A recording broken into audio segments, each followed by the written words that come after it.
And yeah, guys, we're back. We're back, baby, and we're feeling better than ever. How's it going, everybody? Thank you so much for being here today for the weekly astro forecast. I'm back. Astromadeus is through the fire, Na, na, na, na, na, na. Because, guys, that Libra full moon was a doozy. April Fools, we went to the moon. April Fools, things are gonna stay the same. April Fools, nothing's gonna get bumpy. Nothing's gonna get crazy. April Fools. As you can see, my sass has returned. The humor is back.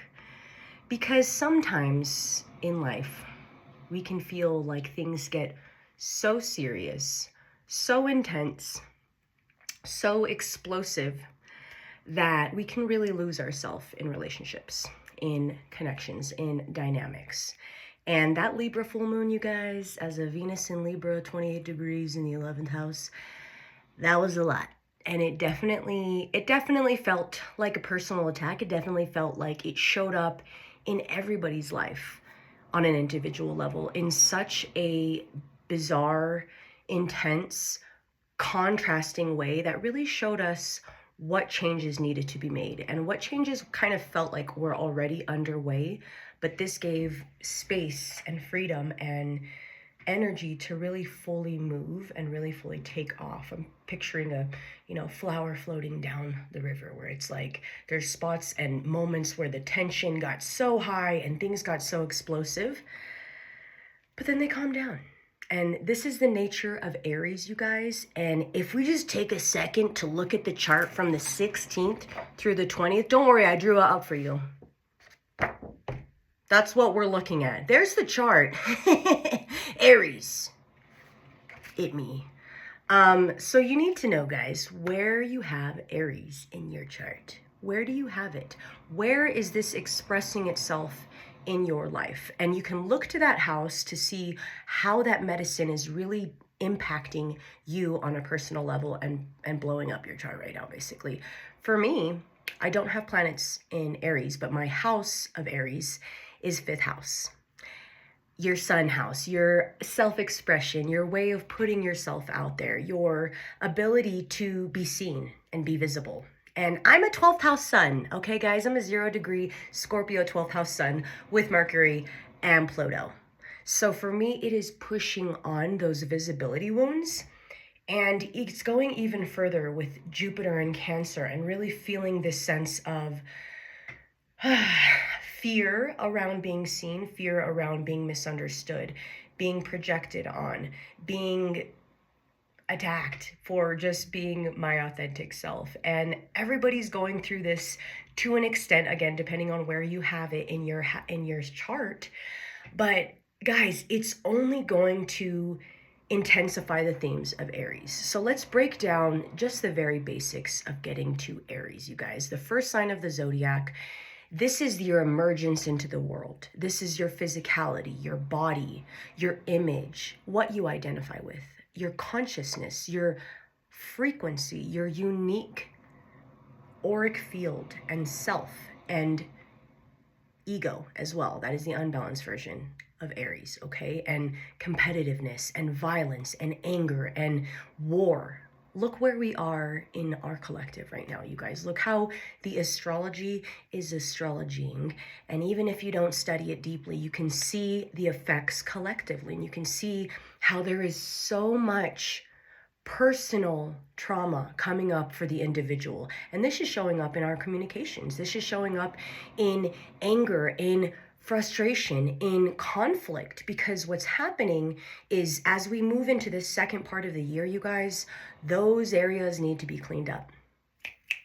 They need to get a nice deep cleaning and really get some space for the new, because with all of this, as I look at the 17th through the 20th, you guys, with literally 7 celestial spaces in the sky in Aries, it is a lot to think about, and it is basically the most literal cosmic reset button, because it's the first, it's the beginning. So all of us are being reset in our own individual way, and that is resyncing us up with the right people, the right connections, the right spaces, the right opportunities, and that level of self-trust and initiation, you guys. It is a very go-getter energy. So it is very much contrasting our recent energetics of having Saturn and Neptune in Pisces. We had those transits for so long. We got so used to that and comfortable with that energy that now we're in Aries. We're all in this very outward, fast, impulsive, explosive, bold energy that is very contrasting from Pisces, guys, which Pisces is okay with dissolving and, escaping and avoiding the reality at hand. Or is it feeding an illusion? So it's this very much contrasting energy, and I think that's why it's feeling extra intense, extra draining, because we're very used to this Piscean energy. We're very used to this empathy and kindness, and I don't want to rock the boat. I'm going to go with the flow and surrender, right? And sacrifice. A lot of the time it's a self-sacrifice. So we step back into this space. I know for me, I had to take a moment to step away from astrology. I know the other astrologers know that there are times when you need to take a break from the language, from the verbiage, because all the analyzing and forecasting can get so heady, and it almost takes you away from that living, from that experiencing, and letting the astrology just play out and not putting words to it all the time. But obviously we're in a ton of Aries energy, so there's this need to identify with, to really set and say, Aries is about I am. So we think about that, we also have Venus in Taurus now, you guys. So that energy of stability, of comfort, of luxury doesn't come out of nowhere. It comes from standing in our values. It comes from having a mindset of, I do deserve, I do good. I put myself out there, my natural skills and gifts and service, and my values are strong, and my self-worth is strong. And so that's that mindset that sets you up for what's coming. And guys, with all this Chiron in Aries, we're going to have an exact conjunction of the Sun and Chiron at 26 degrees on the 16th of April. And following that, from the 16th, 17th, we get a little break, and the 18th of not having something going on. But essentially, listen to this lineup, you guys. The 15th, we have Mercury entering Aries. This is about communications really getting a little heated, getting creative, getting expressive of how they do things, of how they want to execute, of being self-trusting and self-assertive in this way, and bold too. So that's on the 15th. On the 16th, we have Sun and Chiron conjunct. So this is about our identity wounds. This is about really getting to the source of what's holding you back. What are those blockages? What are those relationships that don't have clarity, that need confrontation at times to find that clarity, to find that heart to heart? And again, we don't have as much Pisces energy. So yes, it's Aries, it's fiery and explosive, but we still have Mercury in Pisces, and that is encouraging us, you guys, that we have this depth still, we have this empathy, we have this ability to see the silver lining in these things, okay? And like I said, on the 17th, we have the new moon in Aries. So this is at 29 degrees. This is going to be the emergence of this new chapter, of this new beginning. On the 19th, we have Saturn and Mars conjunct, okay? That's going to be a day. That is going to be some tensions arising, some conversations to be had, and to avoid the rage bait. Avoid letting things push you over the edge and take your peace from you. Know what battles to stand up for, and know what battles not to, and say, that's not my fight to fight. And then on the 20th, you guys, on April 20th, you have Mars and Mercury conjunct in Aries. So we just have a conjunction party going on for days and days in a row. And this is going to feel a lot. But I also believe that it's going to help us feel such a strong reemergence of ourselves, our identity, and hopefully not the ego side, but the healthy self-expression and the cooperation that we so deeply crave as a collective and as a society. We really want this sense of new beginnings, and it's been very hard to please everybody all at once, and you can think of it like that. Aries is really bringing out the victimhood in people and trauma and triggers, and not fully deepening that healing experience for them to transmute that and to really work through that energy. Okay. And then we also have that victimhood, right? But then on the positive side, we have this sense of, are we sovereign beings? What does sovereignty mean to you? And are we living that? Are we fully embodying that? Again, Aries is the body.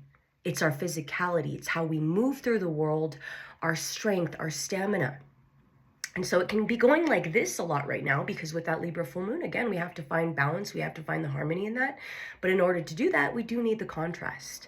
So today, I wanted to come back and just give you all the love, encouragement, and potential moving forward, you guys. I know the Aries energy is a lot, but let's think of the positive side with that, with what comes with Aries, with being bold, with putting ourselves out there, with finding others that are also on that same journey and on that same respect level of, I value what you bring to the table. It may be different than mine, but it doesn't mean we have to have a discord with that.